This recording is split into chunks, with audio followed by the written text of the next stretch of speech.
Ladies and gentlemen, thank you so much for joining us here at our Parrtjima Talks, and what a privilege to be able to talk to Josh Addo-Carr, the fox.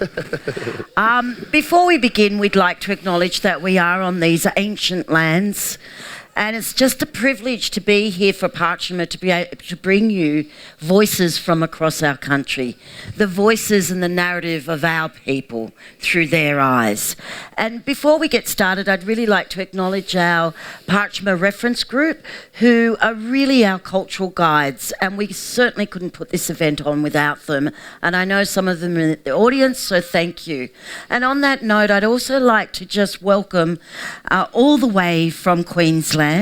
They drove just up the road to get here, and this particular auntie would be one of the matriarchs of our performing arts and theatre. So I'd really like to acknowledge at the back our Auntie Kathy Fisher for joining us with her family and to come all this way. So welcome. So Josh, I want to start with food.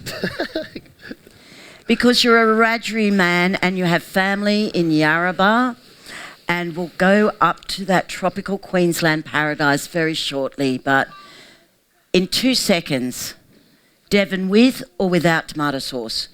With. Devon with tomato sauce. So that definitely tells me he's a Wiradjuri man. Tell us, so you've got family literally from the Cape down to Cairns. So Yarrabah is just outside Cairns, and then of course the vast lands of the Wiradjuri in New South Wales. They are the largest nation in New South Wales, but I'm a Bundjalung woman and we're on the east coast, so our country is a little better.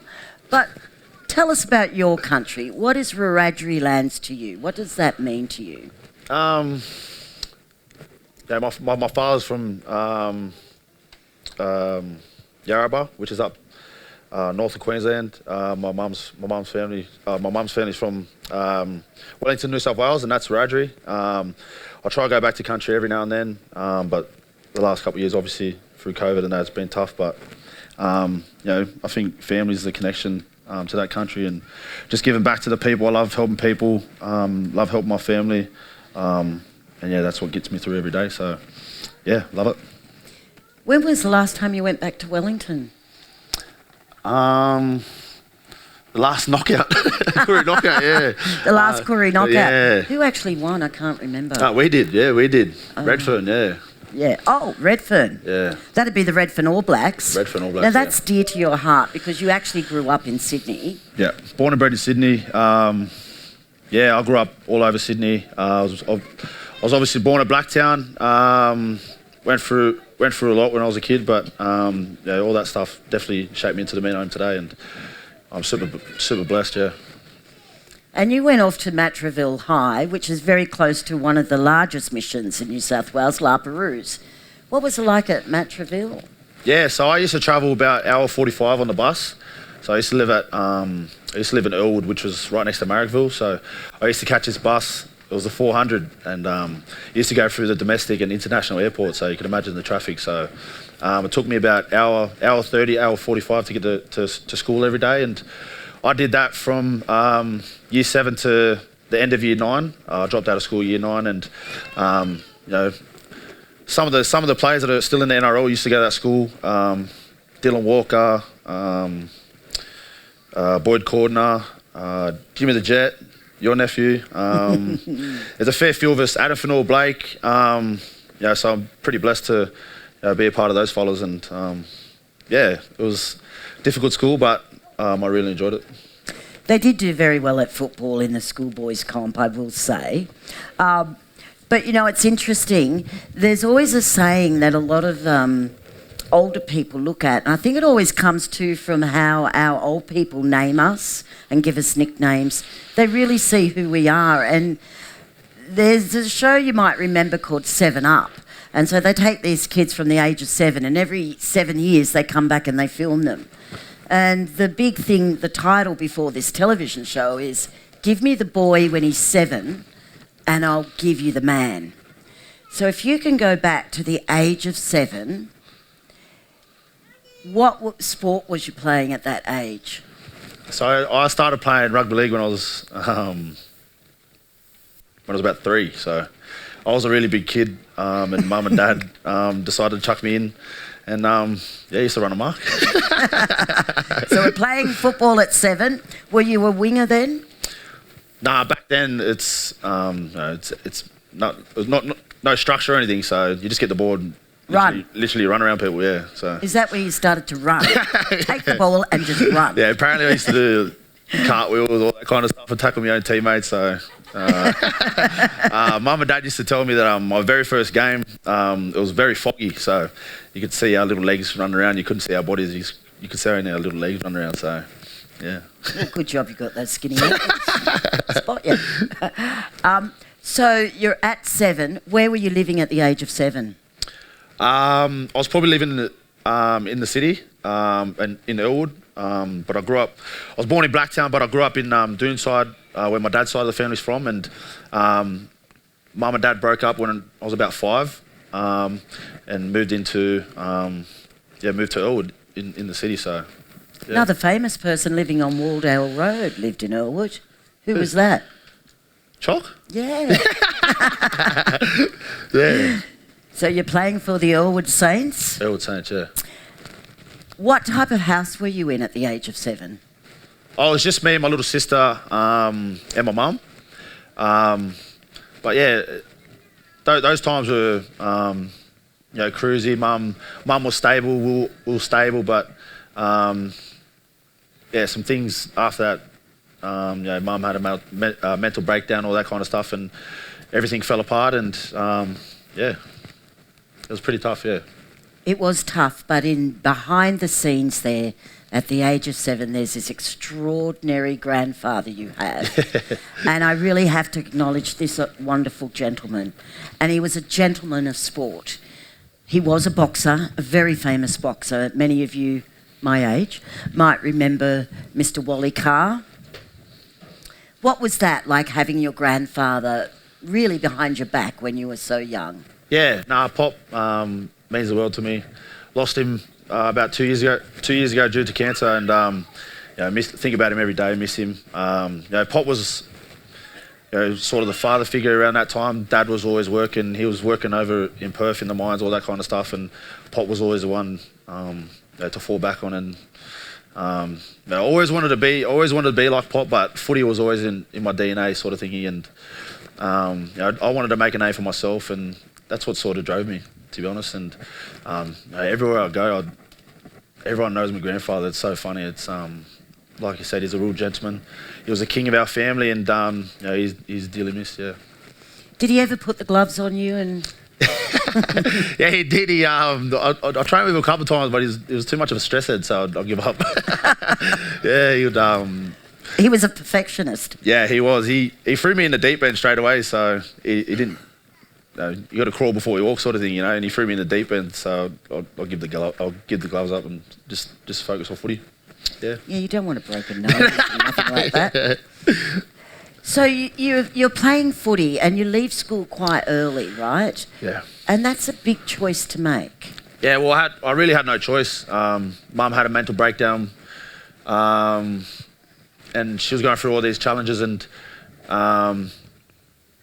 yeah, I don't want to go too deep into it, but I had nowhere to go at the time, and I moved to Brisbane with my dad, and started working up there with my dad, and became a removalist. So I was earning about $500 a week, and I literally did nothing. Like dad would always make me sit down and watch, really. So I was earning $500 a week, but so I fell away from footy, fell away from school, all that kind of stuff, and moved up to Brisbane with my dad and my brothers and sisters up there. So I'm one of 13. My dad's, yeah. So Dad's been busy. Yeah, Dad's been busy, so... look, there are a lot of black fellas that realise they have to repopulate. Yeah, no, I'm blessed to have a massive family. My dad's one of 16, so I suppose it just runs in a family. But, yeah, moved up to Brizzy. Just worked up there, and I got in contact with my manager at the time, and sort of wanted to move back to Sydney to to get back into footy because I wasn't doing anything. I was just working. And yeah, got in contact with him, and I tried out for the Sharks and the Bulldogs for an under-20 side, and ended up going all right in both. And I decided to play for the Sharks just because at the time the Bulldogs were they had like a 60-man train-on squad or whatever, so I thought that was way too much, and the Sharks had a 30-man, so I chose the Sharks, and yeah, that's how it all pretty much started. So I pretty much had to start all over again, and around that time too, when I had nothing, I was couch surfing at family houses and all that kind of stuff, and was getting in trouble with the law. And yeah, if it wasn't for all that stuff, I suppose it did turn me into the man I am today, and I'm extremely blessed to have the people around me now, yeah, and at the time, yeah, too. And look, it is a very difficult thing. I mean, family is family, but when you're in situations like that, particularly couch surfing, it can make you feel a bit hopeless. So when you were waking up each day and having to go find something to eat, what was going through your mind? Oh, at the time, I did anything to make money, and I'm not going to sit here and lie to you. I did some things that people shouldn't do, but everyone's got to survive, everyone's got to live, and like I said, it turned me into the man I am today, and I wouldn't change a thing. Well, those great lessons. I think one of the things, Josh, the Mighty Blues and the Rabbitohs is sort of the only time I ever watch football, so I don't really know much about the game. But I do know to be an elite athlete that you are takes a lot of discipline. How did you start to apply that discipline at that age when you were so vulnerable? Yeah, I always believed in myself when I played footy. I always knew that I wanted to be a rugby league player. I'd always, every time I trained, I'd always try to win everything. I was extremely fit when I was younger, all that kind of stuff, and fell away from footy. I had no choice. I had to survive out in the streets, sort of thingy, and I had really good people in my corner at the time, family houses and all that kind of stuff, and footy guided me to a better life, and I always had that dedication, always had that mindset in my mind. I'll do whatever it takes to play one first grade game, and I'm blessed to achieve what I've achieved today, and I just believed in myself, really. It's just the willpower, yeah, really, yeah. And then you take the big leap of leaving Sydney that you're so familiar with. You know everyone in Sydney, you feel comfortable in Redfern, out at Lapa, out at Doonside, yep. Earlwood, and you make that major decision to go to Melbourne. Yeah, that was purely on stepping out of my comfort zone. Sydney was all I knew at that age, and I wasn't getting into trouble, but I was partying heaps, drinking as a teenager would. So I decided to move down to Melbourne. Spoke to a couple of family members, Pop, some of my cousins that I look up to. Thought it'd be a good idea to move down to Melbourne. Their club speaks for itself. It's the whole reason I moved down there, to step out of my comfort zone and to prove to myself and to my family that I belong on the big stage. And it spins me out today. I always think about it, just where I've come from and what I overcome over the past 3 years. It's I have to sit there and think about it sometimes. Yeah. Well, last year you played a game. The Storm played the West Tigers and won, I think it was 50-22. When was this? Last September. Was it? Does anyone else remember that game? You scored 2 tries on that game. Look, I did my research. Anyway, that game, the reason I mentioned that game was you did something that I think any auntie across the country watching would have gone, oh, Bub, look, he's such a good boy, because you did something that would have taken a lot of courage.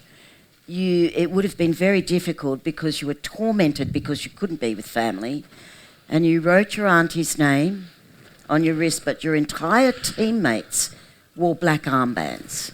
Yeah, obviously because of COVID, I wasn't allowed to travel down to Sydney, all that kind of stuff. And one of my dear aunties passed away a couple of days before I had to play. So yeah, wrote her name on my strapping on my wrist, and yeah, I never ever write anyone's name on my wrist. And you know, it was everyone was down at the time, and so I put all that stuff aside, superstition, all that kind of stuff aside, and thought about my family, and they were wrapped. Yeah, it was a sad time, but I had to do what I control. I had to do what I had to do, I suppose. Yeah.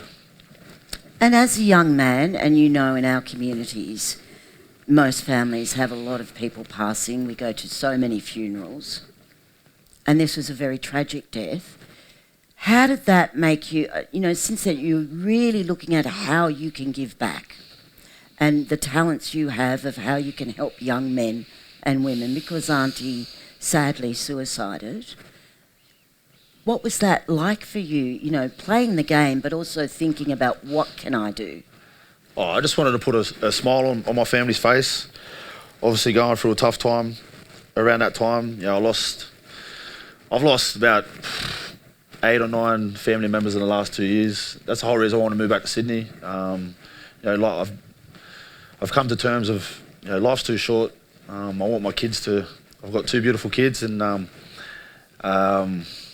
yeah, I just want my kids to grow up with my family. I want to grow up with my family. My family means the world to me, and on that day, I just wanted to, you know, try carve up and put a smile on my family's face, and you know, I had to put all that stuff aside because it would have affected my performance on the field. But you know, I just wanted to put a smile on my family's face. That's all I could have done at the time. I think you did. Yeah. But you made people really aware. And I don't think a lot of people realise, I could ask all the Aboriginal people in this room, and I bet every single one of them would say they've been to at least 5 funerals, if not more, in the last few months. We consistently are losing our people in our communities. And Josh, you know, a lot of Aboriginal people have to wake up every day and think what their day is going to be like and how they're going to navigate what's going to happen to them. And does the football, when you go out and you train, does that give you that purpose so you don't have to actually think of those things that perhaps when you were young and doing the 5-finger discount,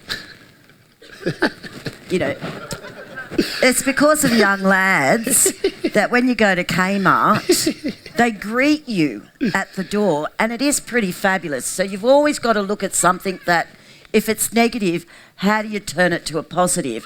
So when you go into Kmart and you've got security right behind you, it is pretty good because they'll follow you around the store, but you can always ask them to go get something because you can never find anyone on the floor. So thank you for that, and all that young mob who's doing those. But yeah, does that give you, and I want to come and talk about fatherhood, but does the discipline of having the regularity of training every day give you that comfort that you don't have to work out all this, how people are going to behave towards you?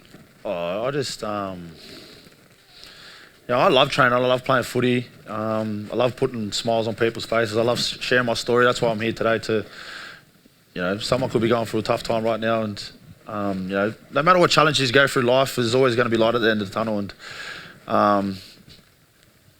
yeah, you just got to be around the right people at the right time, and you know, seek for help. And that's what I did. I was you know, very lucky to be around some of my older cousins that I looked up to, and I look up to still today. So yeah, they've always sent me in the right direction. If I ever step off path, they'll give me a slap around the head or kick up the bum. So yeah, I'm super blessed to have some people in my corner. It's that's why I always try to give back, try to put a smile on my family's face, and prove to myself, like, I want to make myself proud.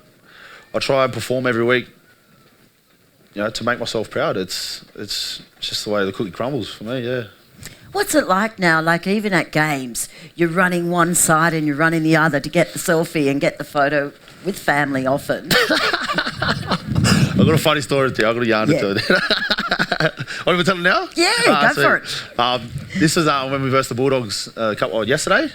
Anyways, Mum always comes to the Sydney games, and anyways, finished the game, and just before the game, my uncle messages me and he goes, "Oh, Neff, I'll be behind the goalpost, so make sure you keep an eye out for me." Anyways, the siren went, see my uncle, ran over to him, and then during the game, I thought I seen my mum in a spot in the corner after I scored my try. Anyways, she wasn't there. She wasn't there, so I ran all the way over there, and I'm looking for her, taking photos, and I thought she took off. So I ran on the other side of the stadium, and I see my best mates took photos there. Anyways, I ran straight past Mum, and I didn't even know. Like, I thought she left. Didn't recognise his mother. I did. No, because I feel so bad. But anyways, I accidentally ran past Mum. I didn't see her, and anyways, I grabbed my phone, and she goes, "Son, effing ring me now." And I rang her. And she's blowing up. She's like, "Son, you ran straight past me." I was like, "I'm so sorry, Mum. I'm so sorry. I didn't see you. If I seen you, I would have stopped." And I think she's still pissed off at me today. So, well, you know what? We're going to do a selfie because I want to see your selfie face. But we'll do it so we get the audience behind, and that'll piss her off even more because you've got all this mob behind and not her. She's You up for that? Yeah, 100%. Okay, selfie time. Oh, I got to get the... Hang on, how do I do that? Oh, there we go. There. I'll get my phone here. Oh, you get your phone. Is that a Samsung? Yeah. Okay. Here we go. Everybody ready? Oh, it didn't work. Yeah. Hang on. Okay.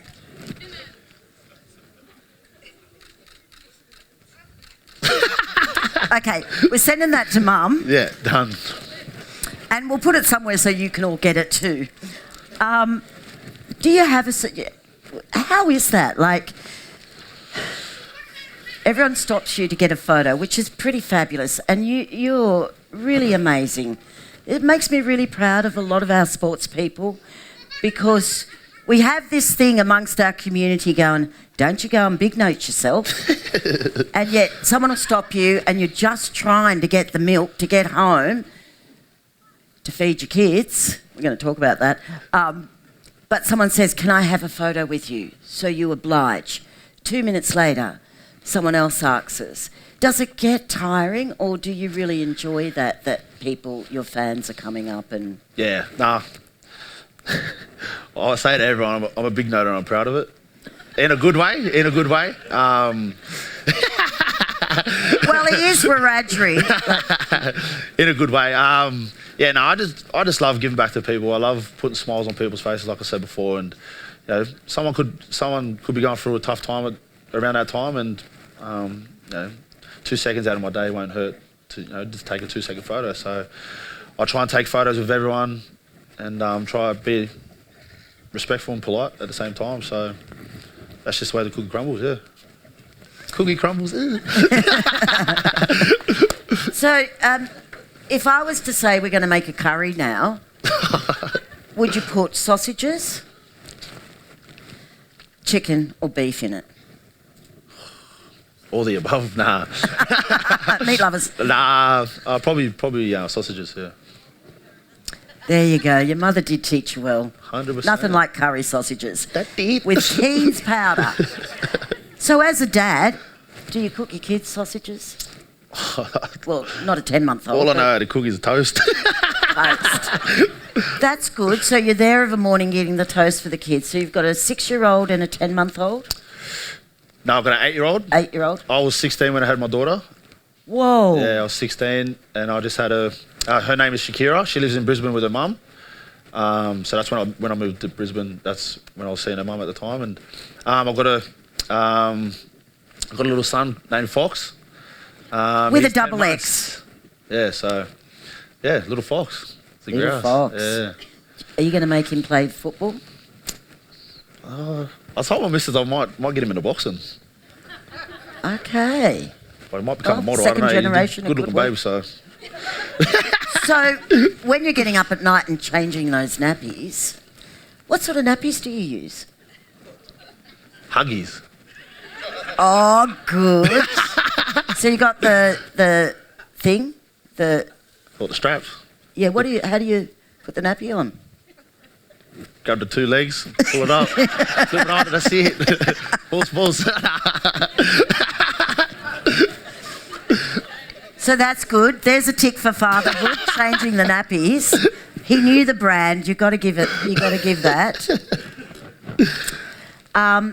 So when you got Fox in a pram, do you run with the pram? What sort of pram? Have you got one of those jogger prams? Because we had like one of those $20 strollers for ages, just because. Oh, you cheap thing. You're getting a lot of money. No, because of COVID and stuff. Oh. Yeah, because of COVID and stuff. My missus bought a pram, and she was staying in Kempsey at the time. Like, yeah, everything was all over the shop, and yeah, we bought like a $2,000 pram, like Mickey Mouse, you know, and yeah, didn't use it till like 10 months later, you know what I mean? So, so we had like a little $20 stroller from Kmart for a while there, so. Yeah. Okay, you can blame COVID. At the start, we had like the Mickey Mouse pram, but then when we had to move to Twin Waters and... Yeah. Oh, Twin Waters, that's flash. Yeah, it was actually pretty good, yeah. So, how are you with the vacuum cleaner? Not that good. Not that good. Dishwasher? Not that good. Okay. Still changing the nappies though, there's a tick there. Yeah, changing nappies. I don't like washing up, to be honest. I'm not going to lie. What sort of father would you say you are? I don't know, it's a tough question. I've never been asked that before. I know. Oh, Because I'm a mother.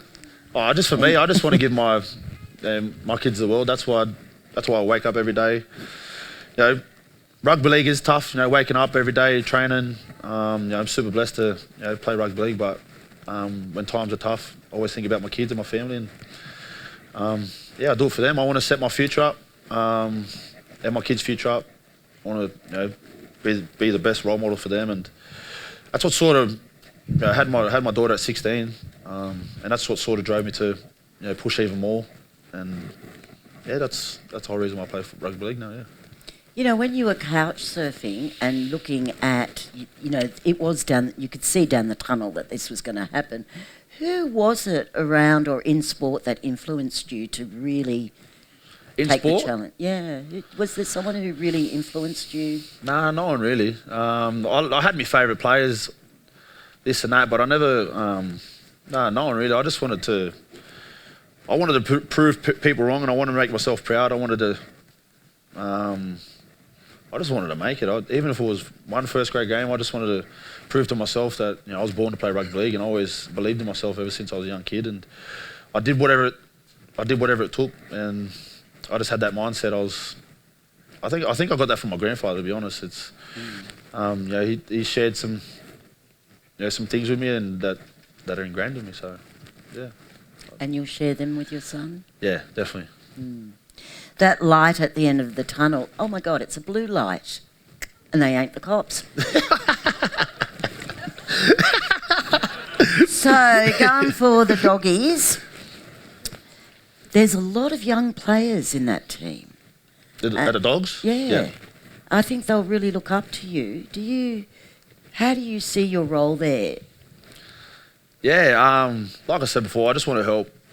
I just want to help people. I love helping people. I love putting smiles on people's faces, and I just want to go there. Like you said, they've got a really young side, and I just want to go there and try, help those young players be the very best they can. I think that's what the Melbourne Storm are very good at. And yeah, I've been blessed to achieve a lot of things in rugby league so far, and I've played in some massive games, and I just feel like I can, help these players be the very best they can, and if I can do that, then happy days. So that's the whole reason I'm sort of stepping out of my comfort zone again. Yeah. Stepped out of my comfort zone going down to Melbourne, but now I'm stepping out of my comfort zone going to a young side. And yeah, that's the whole reason. Does it take much when you move to a new team to get that team sort of embracing and... I think it just comes natural for me, just like, I don't know, my laugh is always loud, always make people laugh, I get along with everyone. I don't hate anyone. Or no one hates me. I just get along. I just get What was that? Have you met Donald Trump? No, I don't know. like I said, I just like putting people's smiles on people's faces, and I just want to, I want to try and build something special. Well, you do more than that because, you know, with COVID and that, not being able to be in the stands to actually watch the football game, which must have been weird playing. Weird, man, it was weird. But, of course, you've got all the cousins and the whole family sitting there on the couch. They don't realise you can't hear them when you're playing, but they're yelling directions. What's the most thing you get told when someone's talking about the game and going, listen, Fox, you should have done... Oh, there's heaps of stuff. Give us one. The multis. Bets and that. Nah, I don't know.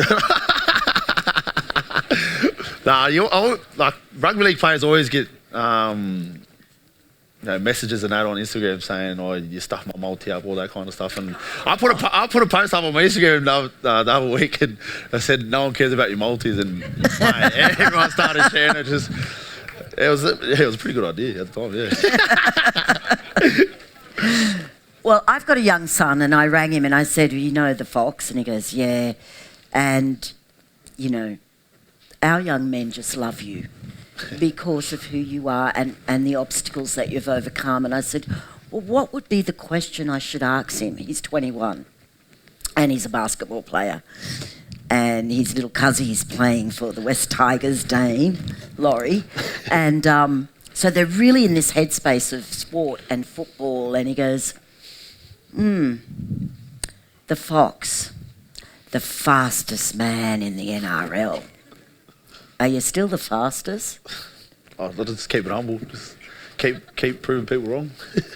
See, there's that 7-year-old. Give me the ball and I'll just run. When you go to the Bulldogs, are you going to be the winger? Nah, I think they want me to play front row. Okay, you're going to have to explain that. Put a bit of kick pressure on. I don't know what that means, but you know what? I'm going to watch the game of the Bulldogs to work it out. Then I'll ring you up and I'll be able to tell you. Now, you are sponsored by Puma. And they have been amazing because guess what?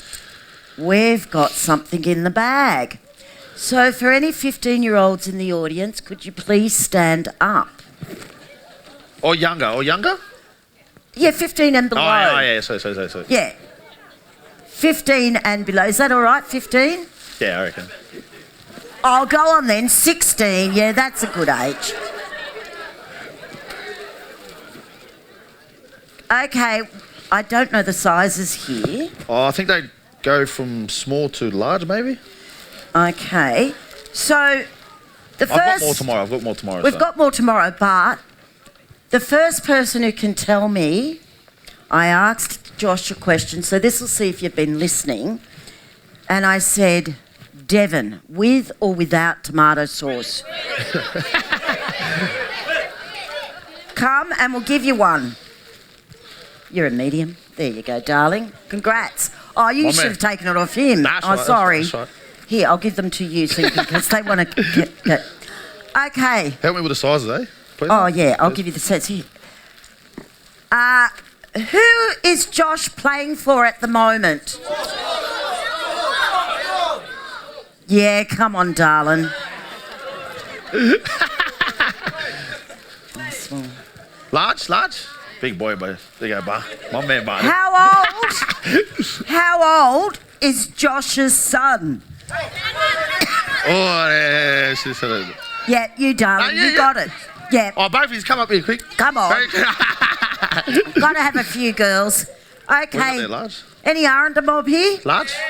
Okay. You ready for this one, boys? Bit large out. Okay, that's all right. You can still... Okay, who sponsors Josh? Come on down. There's a medium. Come on, darling. We've got one for you. It's going to be tight. No, it's going to be tight, extra small. Yeah.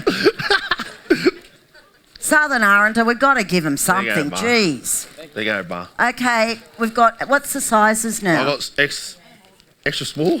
Yep. Two little lads. Small. Yep. And extra small. Okay, There was a young girl right at the back that stood up. Do you want to come up, darling? Yeah. And those two young lads there, they've answered every question. Come and get a T-shirt.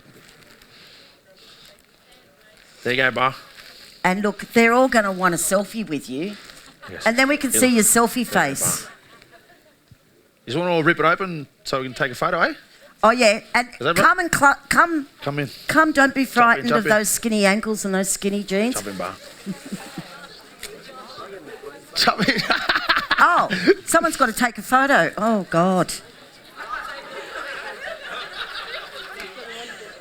So come in front, darling.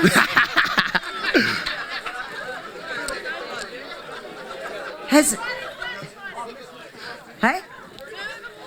Okay, got to get a camera. We've got a camera. Where's your Samsung aunt there? So, righto, everyone. Go the Mighty Blues.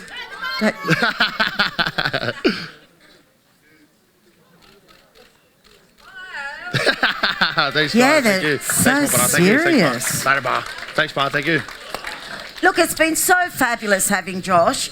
We've got about 3 minutes left, or have we got to stop? So, can we put you on the spot, see if anyone's got a question for you? Yeah, easy.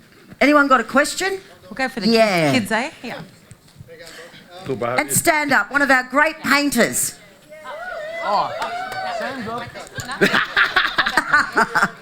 Hold on. We'll get you the mic, hey, so everyone can hear. Oh, come on. Right down the front, Layla. And this is Raymond. And when you go out and see the installation called Revolving Culture, his artwork's in that. Thanks. Hey, no, I just wanted to ask, we've seen Bellamy on the screen and everything. Have you been on the receiving end of his wrath? Yeah, I have, bro. I have. Once, it was my first year down at Melbourne, and there's a call that we say when we're defending, and it's grenade. It's grenade where we get off the line when as soon as the ball touches the ground, the boys got to get off the line. And when we're down the other end, we call beast. So it's sort of the same thing. Anyways, I was on the try line and I was saying beast, and it was meant to be grenade. And he goes, "Everyone, effort stop! Everyone, effort stop!" He goes, and then he points to me and he goes, "Josh, what the F are you saying?" And I'm just like, "Beast." And he's like, "It's grenade." Put me on the spot, man, and yeah, that's probably the last one, eh? He loves me now, bro. He loves me now. It's a football thing, yeah, right? But just being a young fella, man, just like looking up the bills, I was absolutely shit myself, to be honest, Any other questions? Have you ever thought of coming to the Broncos? Hey, they drove up the road from Brisbane to come and see you. Really? Really? Where does he live? Near Chermside? Oh, really? Hey. Nah, Come on, just stand there. I would, but I've got no family. I've got my brothers and sisters up there, but the whole reason I want to move back to Sydney is for my family, so I would move there, but Yeah. that's it. And actually, Josh, I'm so sorry. They did come to see you, but really, they came to see Maisha. Any other questions? Yeah, we've got one down the back here. Great. Do you really think you're the fastest man in NRL? I just keep it humble, bro. I keep proving people wrong.